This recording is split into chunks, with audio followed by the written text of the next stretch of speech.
मिस्त्री को यह पता चल गया है कि मोटर खराब है या कोई भी सामान खराब है और अब इसको निकालने से कोई फायदा नहीं बनेगा नहीं, तब हथौड़ी लेके कैसा चलाएगा?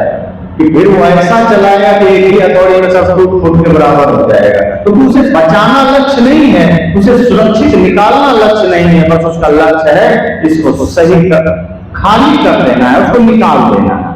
इसी तरह से जब हमारा लक्ष्य हो कि समाज में सुधार लाना है, व्यक्ति में परिवर्तन लाना है, तो हम चोट करेंगे, हम हथौड़ा चलाएंगे, लेकिन अंदर हाथ सहारते बाहर मारे चोट। फिर हम अंदर में घड़े की भांति, जैसे कुम्हार भाई घड़ा बनाते हैं तो घड़ा के अंदर अपना हाथ लगा देते हैं और ऊपर से चोट मारते हैं। अब कोई दूर से देखेगा तो सोचेगा कुम्हार पागल हो गया, घड़ा बना के फिर मार रहा है, क्यों तोड़ना चाहता है। लेकिन निकट आने पर पता चलता है कि वो घड़ा तोड़ना नहीं चाहता, बल्कि जो थोड़ा मोड़ा कहीं गड्ढे हैं, थोड़ा उबड़ खाबड़ है, वो उसे और खूबसूरत बनाना चाहता है। इसलिए अंदर से हाथ का सहारा भी दिया है, ऊपर से चोट भी दे रहा है। तो सद्गुरु कबीर ने हथौड़ा तो चलाया, ज्ञान का प्रहार तो किया, लेकिन यह नहीं, इस भाव से नहीं कि मुझे सबको तोड़ देना है, कि हिंदू मुसलमान में लड़वा देना है, कि मुसलमान को लड़ा देना है, कि हिंदू को लड़ा देना है। नहीं, उनका ध्येय था कि सिर्फ उसे पाखंड से बाहर निकाल लेना, उसे सिर्फ आडंबर से बाहर निकाल लेना है, कि उसे सिर्फ जातिवाद से बाहर निकाल लेना है, उसे सिर्फ बुराइयों से बाहर निकाल लेना है। इस ध्येय के साथ उन्होंने तरकीबें की, इस ध्येय के साथ, इस लक्ष्य के साथ उन्होंने व्यक्ति को मार्ग भी दिया, उन्हें निकलने का अवसर भी दिया, और जो बुराइयां थी उस पर चोट भी दिया, जो पाखंड था उस पर चोट भी दिया, जो अंधविश्वास था उस पर चोट भी दिया। इसलिए समाज जिन जिन पाखंड में फंसा था, जिन जिन अंधविश्वासों में फंसा था, सद्गुरु कबीर ने उसे ध्वस्त भी किया। जिन जातिवाद के जहर में समाज था, उसे भी मिटाने का प्रयास किया। इसलिए वो हिंदू की बात आई तो उसकी बुराइयों को भी खुलकर कहा, लेकिन प्रेम की बात भी कहा, राम के आदर्शों की बात भी कहा, कृष्ण के आदर्शों की भी बात कही। और जब कुरान की बात आई तब उस पर भी साहब ने कहा कि अगर तुम सच में कुरान को मानने वाले लोग हो तो ये देखो कि कोई भी शास्त्र हो, रहम की बात सब जगह है, दया की बात सब जगह है, प्रेम की बात सब जगह है, मानवता की बात सब जगह है, फिर तुम उसे मानते क्यों नहीं? वे ये नहीं कहते कि वेद झूठा है, कुरान झूठा है, वे तो कहते हैं वेद किताब कहा कि झूठा झूठा जो न विचारे। वे कहते मैं ये नहीं कहता कि वेद झूठा है, किताब अर्थात कुरान झूठा है। वे कहते हैं कि जिन महापुरुषों ने ये शास्त्र लिखे हैं उनमें हजारों मोतियां हैं, हजारों ज्ञान के सूत्र हैं, जो उन पर विचार नहीं करता है वो आदमी झूठा है। वे कहते हैं राम झूठे नहीं है, कृष्ण झूठे नहीं है, राम को नाम पर पाखंड करने वाला झूठा है, कृष्ण के नाम पर आडंबर करने वाला झूठा है। कृष्ण तो परम योगेश्वर है, राम तो मर्यादा पुरुषोत्तम है। अगर राम के जीवन का एक छोटा सा आदर्श समाज में आ जाए तो आज घर के सारे झगड़े मिट सकते हैं, कितना भी कोई कह ले, पर अगर राम ने जो प्रेम और जो आदर्श और जो मर्यादा अपने जीवन में धारण किया था, आज एक भी भाई अपने जीवन में धारण करके तो बता। उंगली उठाना तो सरल है कि राम को बुरा भला कह देना, क्या लगता है, छोटा सा मुंह है, बोल दिया, लेकिन राम के आदर्श पर चलना छोटा नहीं। अयोध्या जैसे गद्दी जिसे मिलनी हो और पल भर में ये पता चले कि अब नहीं मिलेगी, वो बिना चिंता, बिना शोक, बिना लड़े, बिना झगड़े, मुस्कुराहट के साथ कैकेयी मां से उल्टा आशीर्वाद लेकर के जंगल के लिए फकीरी वस्त्र पहनकर चल दे, वो राम को हो सकता है। आज तो आदमी इतनी चालाकी करता है कि पिता को बहला फुसला करके अपने भाई से ज्यादा जमीन अपने नाम करवाना चाहता है कि मेरे भाई से थोड़ा बड़े भैया या छोटे भैया को छोड़ देना, थोड़ा मुझे ज्यादा दे दो। तो आज तो भाई ऐसे भी हो गए तो 1 इंच जमीन भी अपने पास से देना नहीं चाहता, वो राम पर उंगली उठाता है, वो कृष्ण पर उंगली उठाता है। भगवान श्री कृष्ण तो योगेश्वर है। हालांकि भागवत वालों ने श्री कृष्ण की छवि को बड़ा धूमिल किया है, गंदा बनाना। आपको महाभारत पढ़ना चाहिए। आप जब महाभारत पढ़ेंगे तो पता चलेगा कृष्ण रसिया नहीं थे, छलिया नहीं थे, रास कभी नहीं रचा है, वो स्त्रियों के साथ नाचे भी नहीं थे। वो तो समता मूलक थे, वो तो लोगों में समानता लाने वाले पहले व्यक्ति थे। मूर्ति पूजा के नाम पर किया जाने वाला पाखंड का विरोधी थे। जब उस वक्त उनका समाज इंद्र की पूजा के नाम पर लाखों टन दूध और अन्न बर्बाद कर देते थे, उस वक्त कृष्ण ने कहा कि इंद्र की पूजा क्यों करते हो? तो लोगों ने कहा नहीं करेंगे तो बरसात नहीं होगी। कहा कि उसकी पूजा से बरसात थोड़ी होती है, बरसात का अपना नियम है, कानून है, विज्ञान है, उसके नाम पर ये पूजा पाखंड है। उस वक्त भगवान कृष्ण ने उस पाखंड का विरोध किया था, लेकिन कुछ दुष्ट प्रवृत्ति के लोगों ने कृष्ण के उस ज्वलंत रूप को छिपा दिया, ढक दिया और एक नया ही रूप छलिया वाला ले आया, एक नया ही रूप रसिक बना दिया, जिसकी चर्चा तक महाभारत में नहीं। भागवत की रचना करके उनकी छवि को भी खराब किया। तो कृष्ण जैसा योगी होना, मैं तो जो गीता पढ़ रहा था तो मैं एक एक सूत्र को देखा, मुझे लगा कि इतनी गहरी बातें जो कर सकता है वो किसी की हत्या कैसे करवा देगा। जो स्थित प्रत्यक्ष का भाषा समाधि सस्य केशव का उत्तर इतना गहरा दे रहे हैं कि कैसे राग, कैसे भय, कैसे छल कपट से हमारा मन रोगी बनता है और कैसे हम मनोविकारों से मुक्त होकर स्थित प्रत्यक्ष बन सकते हैं, कैसे कामनाओं का त्याग करके, कैसे हिंसा से मुक्त होकर के हम दिव्य बन सकते हैं। वो व्यक्ति किसी पर बाण चलाने के लिए कहेगा, वो व्यक्ति किसी को मारने के लिए कहेगा। अगर गीता को आप गहराई से अध्ययन करें दूसरी अध्याय के बाद से, आपको पता चलेगा जैसे कि बाहर कोई युद्ध की चर्चा ही नहीं, बाहर कोई लड़ाई की बात ही नहीं है, वो लड़ाई सबके भीतर है और उसी लड़ाई की बात कृष्ण कर रहे हैं। मानो कृष्ण सदगुरु हैं और अर्जुन वहां कोई और नहीं, एक जिज्ञासु है। और जब वो महाभारत की बात हो रही है, वो हमारे आपके हृदय में मचा हुआ महाभारत की बात है। वो हमारा शरीर ही कुरुक्षेत्र है। इस शरीर को क्षेत्र भी कहा गया है, इस शरीर क्षेत्र है और उसी को युद्ध का मैदान कहा गया। और आपके भीतर जो वासना है, कृष्ण कहते हैं अर्जुन ये जो वासना तुम्हारे भीतर है यही तो धृतराष्ट्र है। धृतराष्ट्र भी अंधा है और वासना भी अंधी हो गई है, अपना पराया कुछ नहीं समझता। जिसके भीतर वासना आ गई वो अपना पराया नहीं समझता, वो कुकर्म कर लेता है। कृष्ण कहते हैं अर्जुन ये वासना धृतराष्ट्र है और तुम्हारे भीतर जो वासना है समझना यही धृतराष्ट्र है। और जो तुम्हारी बुद्धि कुंठित हो गई है यही तो कर्म है। ये कर्म कोई बाहर थोड़े है, तुम्हारी कुंठित बुद्धि ही कर्म है। जब बुद्धि कुंठित हो जाती है तो कितना भी बड़ा साहसी आदमी हो, ज्ञानी आदमी हो, वो गलत छोड़ता नहीं है, फिर वो अधर्म करने लग जाता है। वही तो कर्म ने किया। तो कर्म का प्रतीक क्या है? वो कुंठित बुद्धि ही कर्म है और अहंकार ही दुर्योधन है। कृष्ण कहते हैं अर्जुन ये तुम्हारे भीतर जो अहंकार है वही तो दुर्योधन है। जो सब कुछ मिट जाए तो मिट जाए पर अहंकार न मिटे, अपना रुतबा बना रहना चाहिए। और ये जो दुराचार है तुम्हारे भीतर यही तो दुशासन है जिसने पांचाली का वस्त्र स्पर्श किया था। और ये जो तुम्हारे भीतर कपट है यही तो शकुनी है। कृष्ण ने कहा कि ये समस्त फौजी सेना तुम्हारे भीतर विराजमान है अर्जुन, और मैं जो तुम्हें धनुष उठाने को कह रहा हूं, मैं जो तुम्हें बाण चलाने को कह रहा हूं, ये किसी बाहर किसी को मारने की बात नहीं है, बाहर का कोई बाण नहीं। ये बाण तो ज्ञान का है, ये वैराग्य का है, ये ज्ञान विवेक, ये बाण विवेक का है। और ये विवेक का बाण, ज्ञान का बाण तुम्हें चलाना है अपनों पर नहीं, बाहर किसी रिश्तेदार पर नहीं।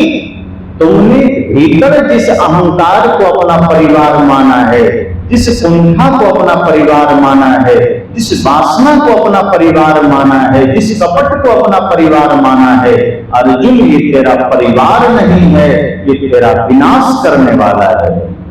इसलिए ये ज्ञान का बाण उठाओ और ये वासना को मारो, ये अहंकार को मारो, ये कपट को मारो, ये छल को मारो, ये कुंठा को मारो, ये दुराचार को मारो।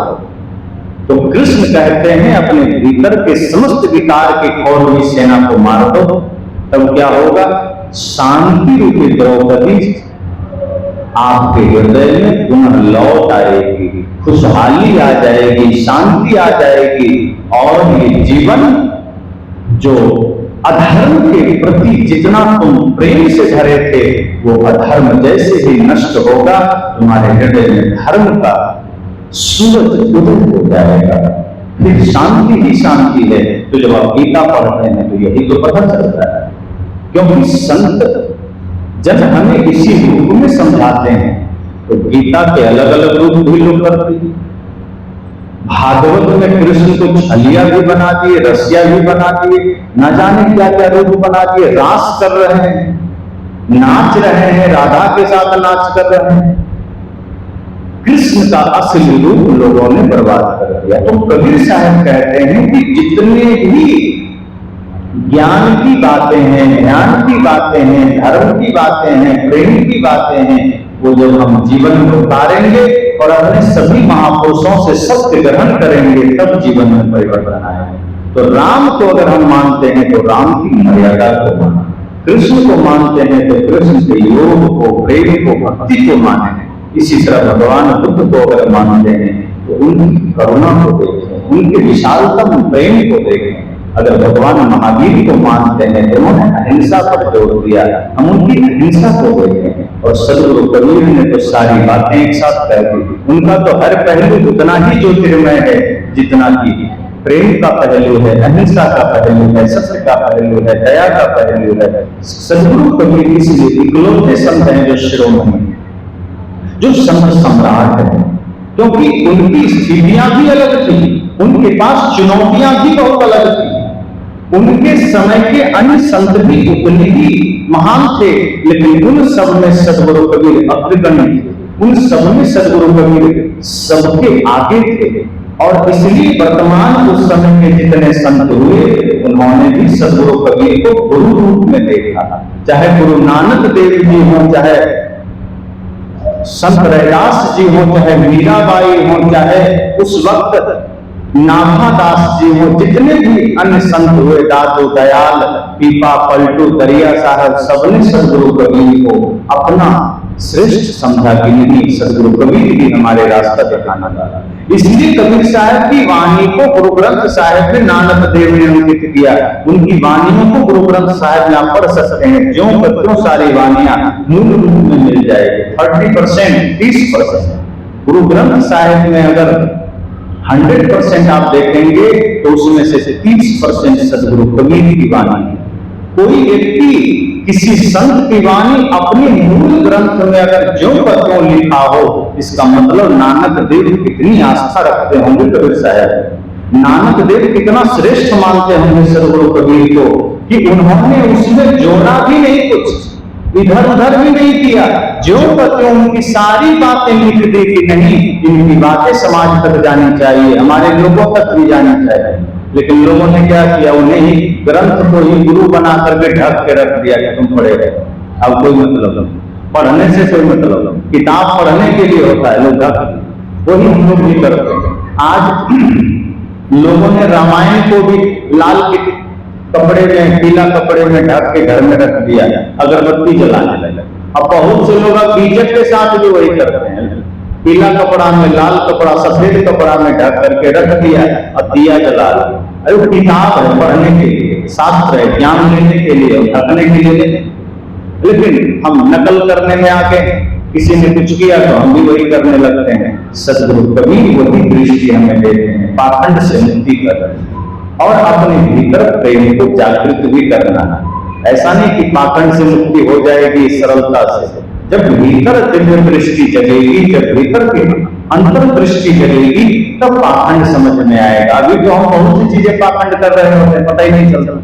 गुरु के नाम पर संप्रदाय के नाम पर, परंपरा के नाम पर, पूर्वजों के नाम पर बहुत सारे पाखंड चलते हैं। कई लोग तो कहते हैं क्या करें, पूर्वज से चला आया है, कैसे ना माना। पूर्वज से चला आया है तो कुछ जरूरी है मानोगे। अगर पूर्वज के समय में ज्यादा विकसित ज्ञान नहीं था, उनसे भूलें होती थी, तो क्या आज उन भूलों को सुधारा नहीं जा सकता था? क्या उन बुराइयों को छोड़ा नहीं जा सकता था? 100 साल पहले छोड़ो, 20-25 साल पहले किया जाने वाला कितना काम छूट चुका। पहले का समय था जब मोबाइल नहीं था, पत्र भेजे जाते थे। अब मोबाइल आया तो सबने पत्र छोड़ दिया ना, मोबाइल पकड़ लिए, नंगे पैर चलते थे। घास की सड़कें होती थी, मिट्टी की सड़कें, आप नंगे पैर चलते थे। अब तो जूता रसोई घर में भी नहीं खुलता है, इतना अपडेट जमाना आ गया। जूता पहने हम रसोई में चले जाते हैं।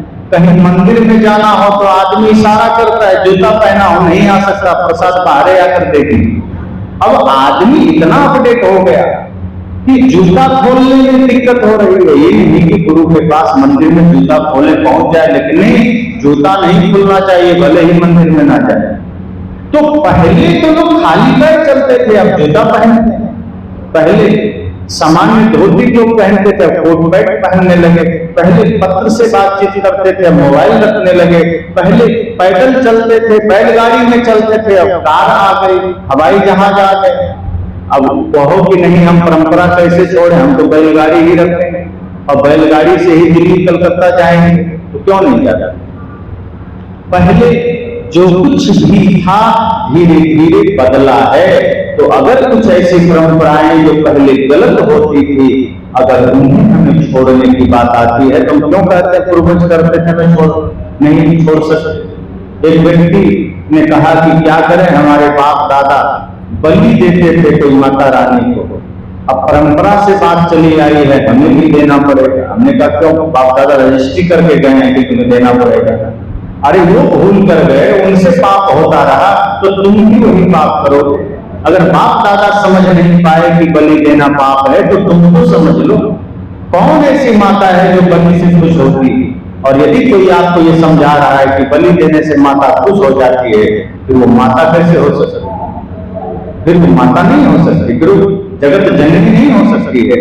तो बलि देने से कोई माता खुश होती है, पूर्वज ने बता दिया, बलि दिए जा रहे हैं, पूजा किए चले जा रहे हैं, पाखंड किए चले जा रहे हैं, श्राद्ध किए चले जा रहे हैं। तो बहुत सारे आडंबर है जो हम परंपरा के दबाव में करते हैं। सदगुरु कबीर ने सब पर कहा कि नहीं, ये मत करना, इंसान बनिए।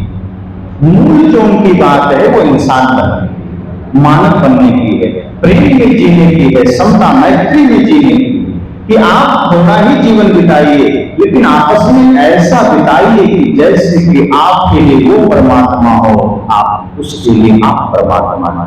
अगर भाई भाई में, पति पत्नी में इस तरह के भाव हो जाएं, मित्र मित्र में, पड़ोसी पड़ोसी में, क्रेता विक्रेता में इस तरह का भाव हो जाए, तो धरती पर सारे पाप नष्ट हो जाएंगे, सारी समस्याएं नष्ट हो जाएंगी। लेकिन आज हर कोई दूसरे को अपना क्या कहते हैं, भोजन समझता है कि जैसे हमें मौका मिल गया। आप कहीं चले जाइए दुकानदार के पास, तो दुकानदार आप में भगवान को नहीं देखता, उसे लगता है कि बकरा चला आया, कैसे लूट लें उससे। और अगर आप थोड़ा चालाक हैं, तेज हैं, तो किसी तरह बार्गेनिंग करेंगे तो थोड़ा राहत मिलेगी।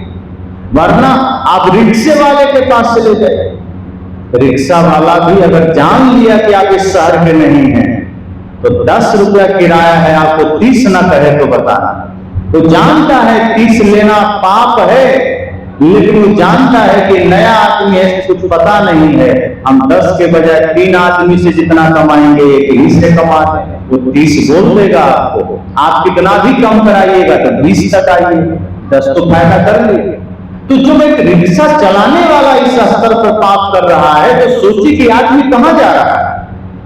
और ऐसा नहीं कि भगवान को नहीं मानता हो, ऐसा नहीं कि किसी गुरु को नहीं मानता होगा। मैं वृंदावन गया एक बार, तो वहां जब मुझे रिक्शा लेना हुआ तो मुझे पता नहीं था, तो मैंने कहा जाना है मुझे थोड़ी दूर, 2-3 किलोमीटर होगा। उसने कहा 50 रुपये लगे। तो मैंने पता किया कितना किराया था? 20 रुपये।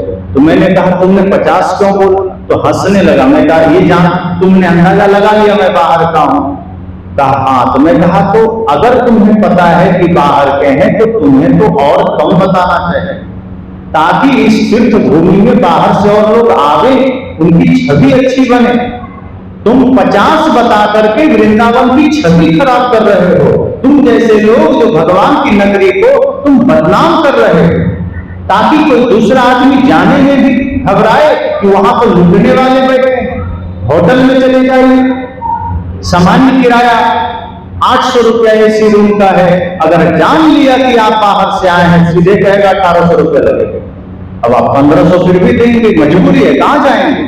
तो होटल वाला भी भगवान कृष्ण की नगरी में बैठकर लूटने के लिए बैठा है, वो भगवान की भक्ति के लिए नहीं बैठा है। आप यहां से जा रहे हैं भगवान की भक्ति करने, आप यहां से जा रहे हैं कृष्ण से आशीर्वाद लेने, लेकिन बगल में बैठा हुआ आदमी को कृष्ण से कोई लेना देना नहीं। उसको लेना देना है कि कैसे आवो काटो माथा, कि कैसा हो कोई मेरे पास आवे। भगवान कृष्ण बगल में है, डर भी नहीं है कि भगवान कृष्ण नाराज हो जाएंगे, है क्या? नाव वाले के पास जाइए 10 का 100 मांग लेगा। होटल वाला के पास जाइए, कपड़े वाले के पास जाइए, प्रसाद वाले के पास जाइए, रिक्शा वाले के पास जाइए, जूस वाले के पास जाइए, होटल में भोजन करने के लिए जाइए, सीधे 4 गुना रेट आपसे लेगा। क्यों? क्योंकि वो वहां बैठकर भी भगवान से डर नहीं रहा है, आप यहां से डरते हुए जा रहे हैं। भगवान कृपा कर रहा है, वहां बैठकर वो पाप कर रहा है। और जो वहां का परिक्रमा मार्ग है, जो कहते हैं ना बिहारी जी की परिक्रमा लगा लो तो सारे पाप सारा पुण्य मिल जाएगा, उस परिक्रमा मार्ग में बीड़ी, तंबाकू, गुटखा, सिगरेट की दुकानें आपको जगह जगह मिल जाएगी। अब सोचिए जो भगवान की परिक्रमा लगाने जा रहा है, वो बीड़ी लगा के लगा रहा है, वो तंबाकू खा के लगा रहा है, तो कौन सी परिक्रमा लगा रहे हो? भगवान की परिक्रमा लगाते समय तक रुक नहीं सकते हो। कृष्ण की परिक्रमा लगाने गए हो, उतनी देर नशा के बिना रह नहीं सकते क्या? और चलो तुम नहीं रह सकते तो प्रशासन है क्या, उसको दिखाई नहीं देता? इतना पवित्र मार्ग है, परिक्रमा मार्ग है, जो लेट कर भी जा रहे हैं, वहां गुटखा खा के बगल में थूक रहा है, बीड़ी पीकर धुआं उड़ा रहा है, ये तीर्थों की बात।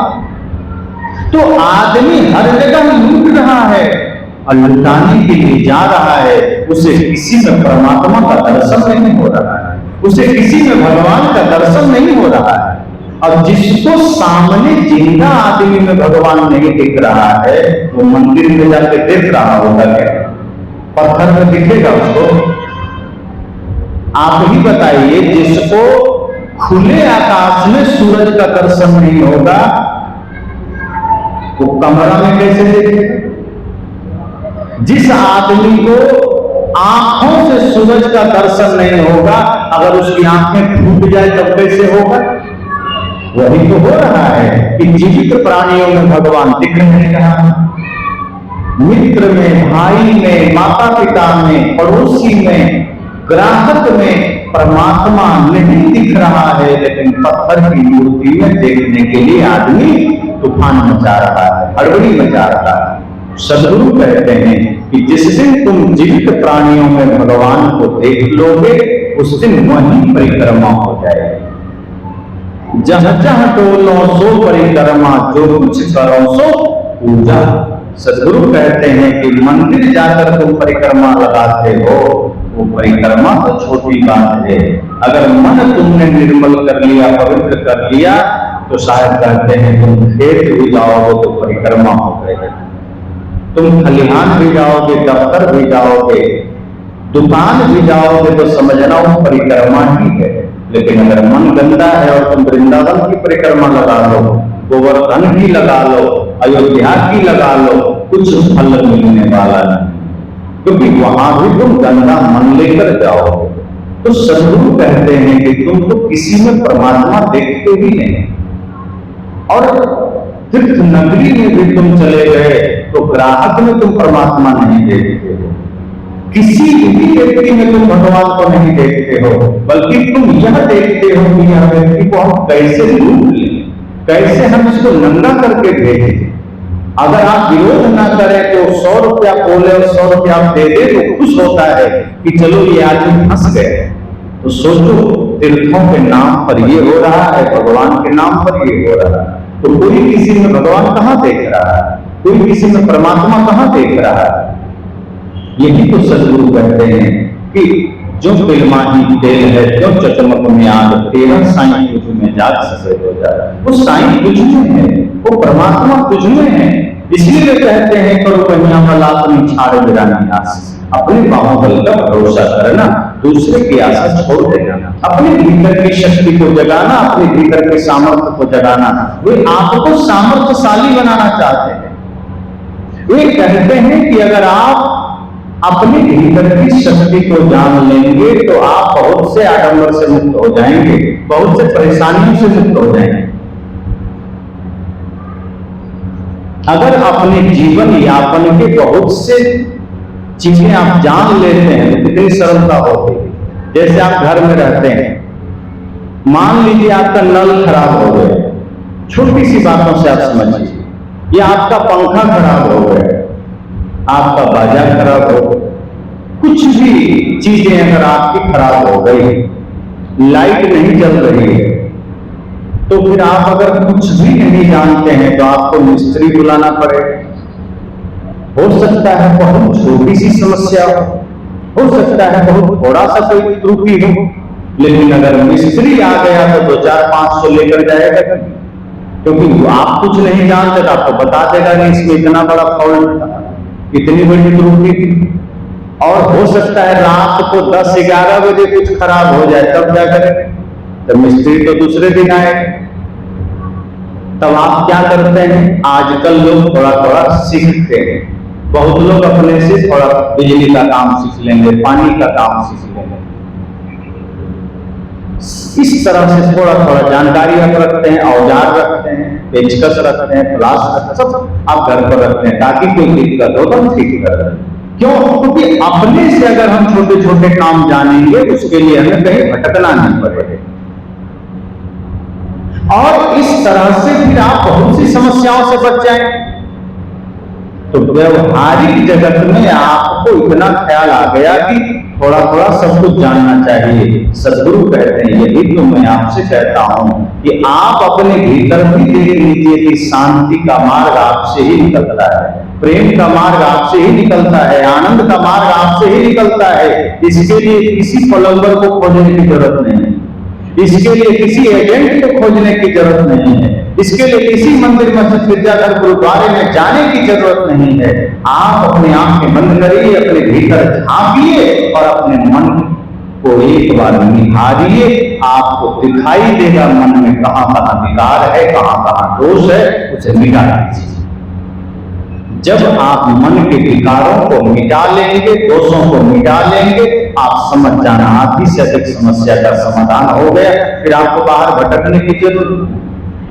और अगर कभी जाना भी पड़े तो ऐसे संत, ऐसे गुरु के पास जाइए जो आपको समस्त दुखों से मुक्ति का मार्ग बता सके। सच्चे गुरु वो हैं जो आपको मार्ग बताए।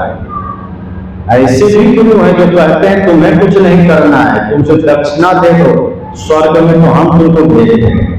अगर ऐसा कोई कहते मिल जाए, समझ जाना एक नंबर का धूर्त और ठग है। क्योंकि इस धरती पर आपके किए बिना कुछ भी नहीं हो, कोई दूसरा आपको स्वर्ग नहीं भेज सकता। और जिंदा रहते रहते ही स्वर्ग में जीना है, मरने के बाद नहीं। मरने के बाद आप स्वर्ग जाएंगे नर्क जाएंगे, कौन जाता, किसी ने देखा है?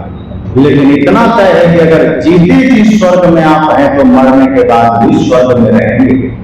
अगर जीते जी सुख में है, स्वर्ग का मतलब, स्वर्ग का मतलब है कि जो पति पत्नी में प्रेम से रहे, भाई भाई से प्रेम में रहे, माता पिता के साथ श्रद्धा से रहे, पुत्र को बढ़िया शिक्षा संस्कार दे, पड़ोसी के साथ प्रेम में रहे, नशा दुर्व्यसन से मुक्त जीवन जिए और गुरु और राष्ट्र के प्रति श्रद्धा और समर्पण का भाव हो, वही तो स्वर्ग में है। दूसरा कौन स्वर्ग में? और जो इतना स्वर्ग में अभी जी लेगा वो बाद में क्या नरक में जाएगा? लेकिन जो आदमी अभी छल में है, कपट में है, लड़ाई में है, झगड़ा में है, पाप में है, धोखा में है और गुरु के पास गया, गुरु से कहा गुरु जी हमारे जीवन में बहुत पाप है, क्या करें? तो जो लुटेरा गुरु जी हैं, वो कहेंगे तुम्हें कुछ नहीं करना है, नाम दे रहा हूं और साथ में तुम सिर्फ हमको दक्षिणा पकड़ा दो। इस नाम को बस जपना, और उतना भी नहीं कर सकते तो भी कोई बात नहीं, अपने बच्चों से कह देना कि तुम्हारी चिता में थोड़ा सा तुलसी डाल देंगे, सीधे स्वर्ग, सारे पाप क्षय हो जाएंगे। अब आदमी सोचता है इतना सरल उपाय है तो हम नशा क्यों छोड़ें, जब स्वर्ग जाने का इतना सरल मार्ग है तो हम हिंसा क्यों छोड़ें, फिर भाई से जमीन क्यों छोड़ें, फिर माता पिता का सम्मान क्यों करें, उनकी सेवा क्यों करें। अच्छा तो है वृद्धाश्रम में पहुंचा दी, अच्छा तो है दारू पी रहे हैं, अच्छा तो है पत्नी से झगड़ा कर रहे हैं, मांस खा रहे हैं, तो गुरु जी ने कह दिया है कि पाप से मुक्ति का मार्ग तुलसी है, पाप से मुक्ति का मार्ग नाम जप है। लेकिन इसी वजह से आज पाप मिट नहीं रहा है, अधर्म मिट नहीं रहा है। इन सारे पाप से भरे हुए टोकरी के लिए सदगुरु कबीर हमें समझाते हैं, कहते हैं कि मेरे भाई अपने भीतर देखो, अपने भीतर के विकारों को देखो। जब तक तुम्हारा मन गंदा है, जब तक तुम्हारे मन में विकार है, कोई स्वर्ग कोई मोक्ष तुम्हें नहीं मिलेगा। जीते जी अपने मन को निर्मल कर लो। पति पत्नी में जिस दिन प्रेम से तुम रहने लगोगे, पड़ोसी पड़ोसी में जिस दिन तुम प्रेम से रहने लगोगे, भाई भाई में जिस दिन तुम प्रेम से रहने लगोगे, और अपने देश के प्रति जिस दिन तुम्हें सम्मान और श्रद्धा का भाव जग जाएगा, उसी दिन तुम समस्त शांति को पा जाओगे, आनंद को पा जाओगे, स्वर्ग को पा जाओगे। वरना मरने के बाद तो तुम नरक में ही जाओगे, जीते जी भी नरक में, मरने के बाद भी नरक। तो सदगुरु कबीर ने हमें जीने का सरल मार्ग दिया, इसलिए बहुत लोगों को सदगुरु कबीर खटकते हैं, क्योंकि सदगुरु कबीर ने बहुत लोगों की पेट पर लात मार दी। क्योंकि बहुत लोगों ने कहा कि नाम जपने से मुक्ति मिल जाएगी, कबीर साहब ने कहा नहीं मिलेगी। तो जो नाम जपना सिखाते थे उनका तो भोजन की व्यवस्था खत्म हो गई। कुछ लोगों ने कहा श्राद्ध करके हम तुम्हारे पूर्वज को, हम तुम्हारे पितर को स्वर्ग में भेज देंगे। कबीर साहब ने कहा ऐसी कोई व्यवस्था नहीं है, ये छल है, तो उनको भोजन भी मारा चला गया। कुछ लोगों ने कहा कि तुम सिर्फ गंगा में जाओ, नहाना भी मत, 400 कोस से सिर्फ गंगा का नाम ले लेना, तुम्हारे पाप मिट जाएंगे। कबीर साहब ने कहा ऐसा संभव ही नहीं, पाप मन का विकार है, मन के विकार को धोना पड़े। गंगा में आप जाएंगे तो गंगा का जल आपके शरीर के मैल को धोएगी, और पाप शरीर में चिपका हुआ है। कहां पर चिपका है पाप? पाप मन का विकार है, और मन का विकार पानी से नहीं धुलता, ज्ञान से धुलता है, ध्यान से धुलता है। सदगुरु कबीर कहते हैं ध्यान में उतरना पड़ेगा, ज्ञान में उतरना पड़ेगा। गंगा पवित्र नदी है क्योंकि वो जीवन दायिनी है। आज आप बोर कर लिए, नल गाड़ लिए, पहले तो लोग नदियों से ही पानी पीते थे, और जो जीवन देती थी नदियां, इसलिए हमने उन्हें मां कह दिया। और वो मातृ रूप ही है, प्रकृति की मां, क्योंकि वो जीवन पालती है। लेकिन वो मां है तो उसकी स्वच्छता का ध्यान रखो, उसकी पवित्रता का ध्यान रखो, क्योंकि वो कितनी मानवता का उद्धार करती है। कितने लोग उसके किनारे जल पीते हैं, और आज उनकी दुर्गति हमने क्या कर दी है, पैर धोने में भी मन खराब हो जाए, इतना गंदा कर दी। और कौन किए? पाकिस्तान के लोग की, चीन का। भारत के वही लोग किए जो कहते हैं हम गंगा को मां मानते हैं। तो सदगुरु कबीर ने समस्त पाखंड को मिटाना चाहा। आपको विवेक की दृष्टि देनी चाहिए, लेकिन हम अपनी आंख बंद रखेंगे तो कबीर को नहीं समझ सकते।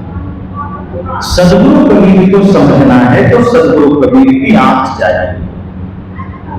अगर हम धर्म की आंख से, आडंबर की आंख से, पाखंड की आंख से कबीर साहब को देखेंगे तो हम पहचान नहीं पाएंगे।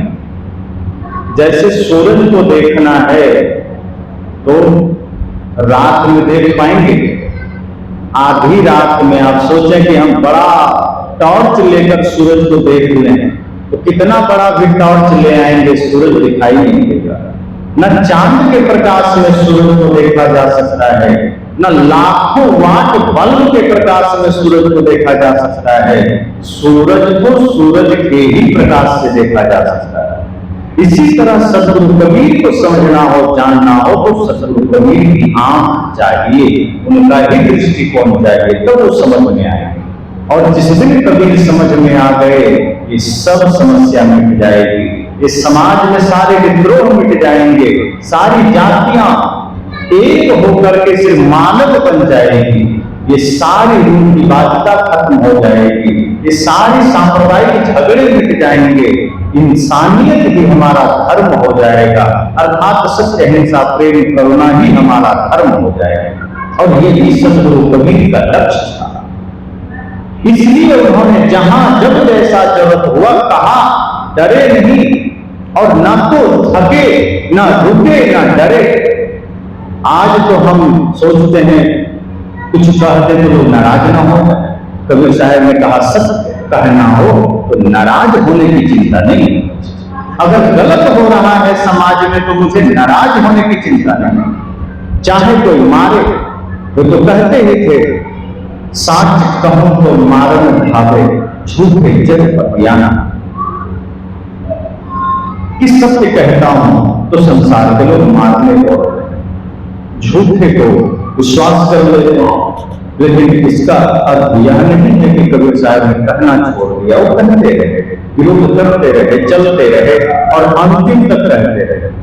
जीते जी तो कहेगी, मरने के समय भी उन्होंने पाखंड पर ही प्रहार किया। 120 साल में धरती से उन्होंने अपनी यात्रा पूरी की। लेकिन उस वक्त सोचिए, जरा विचार करिए, 70-80 के होते ही आदमी कहता हम चल नहीं पाएंगे, और विश्राम का समय, और 90 हो गया तब तो बहुत कम लोग हैं जो ठीक से चल पाएंगे, 100 पर तो बहुत मुश्किल। और सदगुरु कबीर 120 वर्ष के हो गए, फिर भी कहते हैं नहीं मुझे काशी में नहीं मरना। लोगों ने कहा ये कौन बात आप कर रहे हैं? पंडित आ गए, सारे विद्वान जन आ गए, कहा सदगुरु कबीर साहब आप ये क्या कह रहे हैं? पूरी दुनिया तरसती है कि मरने के समय हमारा ठिकाना काशी हो, हम काशी में प्राण छोड़ें, और आप काशी में रहते हुए यहां से दूसरी जगह जाना चाहते हैं। कबीर साहब ने कहा हाँ हम मगहर जाना चाहते हैं। कहा क्यों? साहब ने कहा तुम ही लोग तो कहते हो कि जो मगहर में मरेगा वो गधा हो। ऐसी बातें शास्त्र में लिखी गई कि जो मगहर में प्राण त्यागेगा वो गधा बने। तो कबीर साहब ने कहा कि तुमने जो भ्रम फैलाया है कि काशी में मरने से स्वर्ग में जाएगा और मगहर में मरने से गधा बनेगा, तो हम भी जा रहे हैं मगहर में ही मरना। कहा आप ये मत करिए, कितने लोग का आस्था काशी से खत्म हो जाएगी। सदगुरु कबीर ने कहा कि तुम ये कह रहे हो कि काशी में मरने मात्र से मुक्ति मिल जाएगी, स्वर्ग मिल जाएगा। इसका अर्थ तो ये है कि अगर यहाँ कोई बहुत बड़ा दुरात्मा भी आकर मरेगा तो स्वर्ग जाएगा, कोई पापी भी मरेगा तो स्वर्ग जाएगा, कोई व्यभिचारी भी मरेगा तो स्वर्ग जाएगा, लाखों लोग की हत्या करने वाला मरेगा भी तो स्वर्ग जाएगा। फिर राम नाम का क्या? फिर जो तुम राम की भक्ति कर रहे हो, भगवान की भक्ति कर रहे हो, फिर उसका कोई अर्थ ही नहीं निकला। क्योंकि तो यहाँ तो जो आगे मरे स्वर्ग जाएगा, मतलब यहाँ तुम्हारी भक्ति का कोई महत्व नहीं, तुम्हारी साधना का कोई महत्व नहीं, महत्व काशी का है कि यहाँ जो आएगा वो मुक्ति पा जाएगा। तो क्या इतना सरल हो गया मोक्ष? जन्म की प्रधानता हो गई, काशी की प्रधानता हो गई, जो मरेगा मुक्ति पा ले। सदगुरु कहते हैं फिर हमारी भक्ति, हमारी साधना, हमारी मन की निर्मलता का क्या हुआ? मतलब जब तक हम काशी में हैं तो हम मुक्ति पा लेंगे, काशी से बाहर जाएंगे तो गधा बन जाएंगे, नरक में चले जाएंगे। तो इसका अर्थ तो ये भी हुआ कि शिव जी का जो काशी नगरी है, तो शिव जी का क्षेत्र काशी तक ही सीमित है। मतलब उनकी शक्ति इतनी छोटी है कि काशी के बाहर होते ही नरक में चले जाएं और काशी में आते ही स्वर्ग में चले जाएं। फिर राम की भक्ति का क्या मतलब है? जैसे यहां लाइट जल गई तो यहां कुछ भी गिरेगा हमें दिख जाएगा, यहां उजाला है, प्रकाश है, और यहाँ के अलावा सब जगह अगर अंधेरा हो तो यहाँ का लाइट बाहर काम करेगा? अगर बाहर कोई रोशनी ना हो तो इस रोशनी से बाहर उजाला नहीं हो सकता है। लेकिन अगर आपकी सुई गिरी है बाहर तो क्या यहां खोजेंगे? यही तो कहा गया कि एक बुजुर्ग का एक सुई गिर गया घर में, अब वो खोजा नहीं मिला तो बाहर चौराहे में बहुत सी लाइटें लगी थी, जाकर खोजने लगा, नहीं मिल रहा था। तो एक दो सज्जन आए, कहा बाबा क्या गिर गया? उसने कहा कि सुई गिर गई है। तो कहा ठीक है मैं भी खोज देता हूँ। खोजने लगे, एक और दो आदमी और आ गए, कहा बाबा क्या हो गया? अरे सुई गिर गया, वही हम लोग खोज रहे हैं। वो भी खोजने लगे, एक आध घंटा तक खोजा, नहीं मिला। तब उनमें सबने कहा कि बाबा ये सुई यहीं गिरी थी। कहा नहीं, गिरी तो घर में थी। कहा सुई गिरी घर में थी तो यहाँ क्यों खोज रहे हो? कहा यहाँ प्रकाश है इसीलिए यहाँ खोज रहे हैं, घर में अंधेरा है।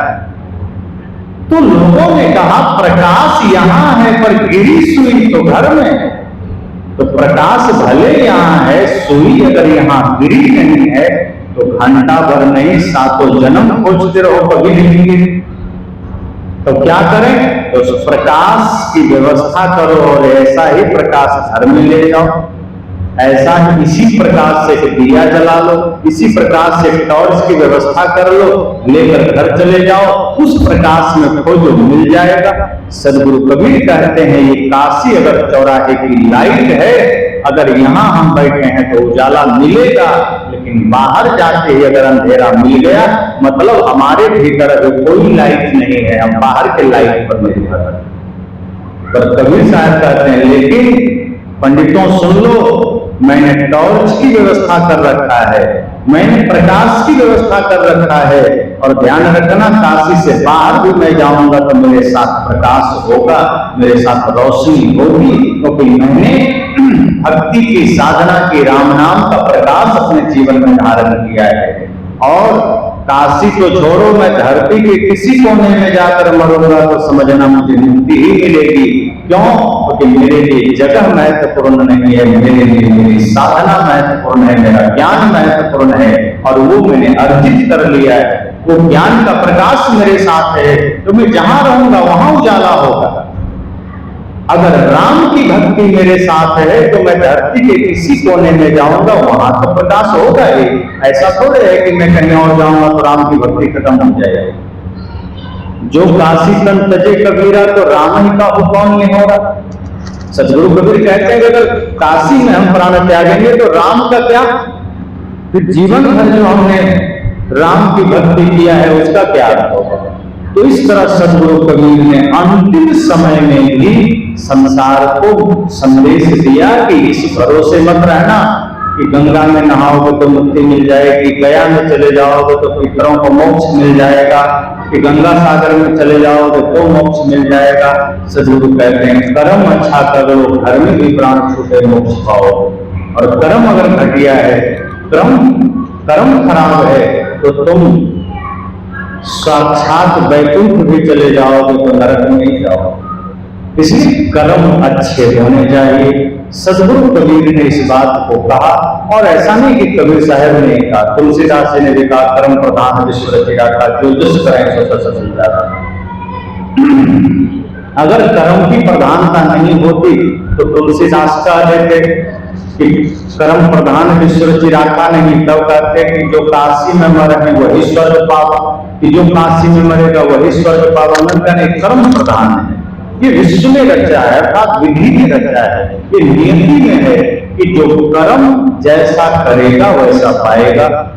तो सदगुरु कबीर का समस्त ज्ञान का मूल यही है, जीव दयालु आत्म पूजा इनसे बढ़कर देव नहीं पूजा। कि समस्त सृष्टि में परमात्मा को देखो, जितने भी जीवित प्राणी हैं, चाहे वो चींटी हो, हाथी हो, आदमी हो, गरीब हो, अमीर हो, छोटा हो, बड़ा हो, सब में परमात्मा को देखना, सबके प्रति करुणा का भाव रखना। और अपना जीवन शुद्ध रखना, पवित्र रखना, निर्मल रखना, नशा दुर्व्यसन मांसाहार से मुक्त रखना। और जब आपका जीवन जीने का ढंग और आपका समाज आपके लिए मंदिर बन जाए, आपका अपना ही जीवन पवित्र बन जाए, तो समझ जाना आपने धर्म धारण कर लिया है, आपने अध्यात्म धारण कर लिया है। और जब तक आपके भीतर प्रेम नहीं, सत्य नहीं, अहिंसा नहीं, करुणा नहीं, तब तक भले ही तिलक धारण किया हो, तब तक भले ही चादर धारण किया हो, तब तक भले ही दंड कमंडल धारण किया हो, तब तक किसी काम का नहीं है।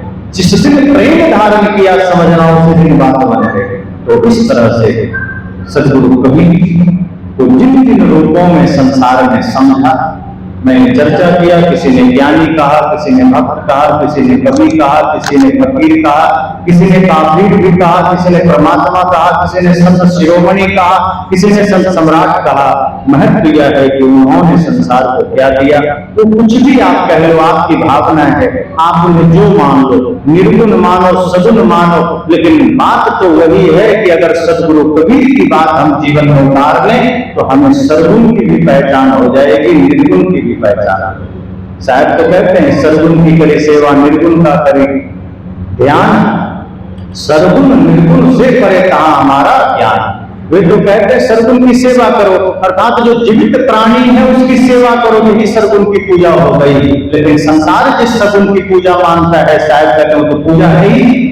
वे कहते हैं सरगुण की करी सेवा, प्राणियों की सेवा करो, ये सरगुण की पूजा हो गई। और निर्गुण का करो ध्यान, अर्थात अपने होने का, जो सब में आत्म तत्व बैठा है, जो निराकार है, जिसे हम देख नहीं सकते हैं, उसको अनुभव करने का ध्यान करो, अर्थात आत्मा में लौटने का प्रयास करो, अपने में आने का ध्यान करो। और शायद कहते हैं मेरा तो ऐसा है सरगुण निर्गुण से परे, मैं तो दोनों अवस्थाओं से परे है, तभी तो मैं चर्चा कर रहा हूं। शायद कहते हैं मैं सरगुण को भी देख रहा हूं, निर्गुण को भी देख रहा हूं। कोई सरगुण को देखता है तो निर्गुण नहीं देख पाता, कोई निर्गुण को देखता है सरगुण को नहीं देख पाता। अर्थात कोई आत्मा की बात करता है तो शरीर को भूल जाता है, कोई शरीर की करता है आत्मा को भूल जाता है, कोई दोनों को भूल जाता है, पत्थर की बात करता है। सदगुरु कहते हैं मैं दोनों से परे होकर सबकी बात करता हूं, आत्मा की भी बात करता हूं, आत्मा जिस शरीर में है उसकी भी बात करता हूं। तो इस तरह से सदगुरु कबीर की बातों को हमें समझना है। और अभी मैं अपनी बातों को यही विराम दे रहा हूं। कल कुछ चर्चा मैं करूंगा, जो इसी कड़ी में चर्चा थी, लेकिन वो मैं कल करूंगा। कि लोग कहते हैं कि नास्तिक और आस्तिक की बात, तो जो भगवान को नहीं मानता है, जो छह दर्शन को नहीं मानता है, वह नास्तिक है। और जो भगवान को मानता है, छह दर्शन को मानता है, वह आस्तिक है। वास्तव में क्या ऐसा है? सदगुरु कबीर क्या ऐसा मानते हैं कि जो नास्तिक है वो आस्तिक है, जो दर्शन को मानता है वो आस्तिक है, जो भगवान को मानता है वो आस्तिक है, और जो भगवान को नहीं मानता है, छह दर्शन को नहीं मानता, वो नास्तिक है? इस पर हम कल विस्तृत चर्चा करेंगे। अभी मैं अपनी बातों को यही विराम देता हूँ। बोले सतगुरुदेव की जय।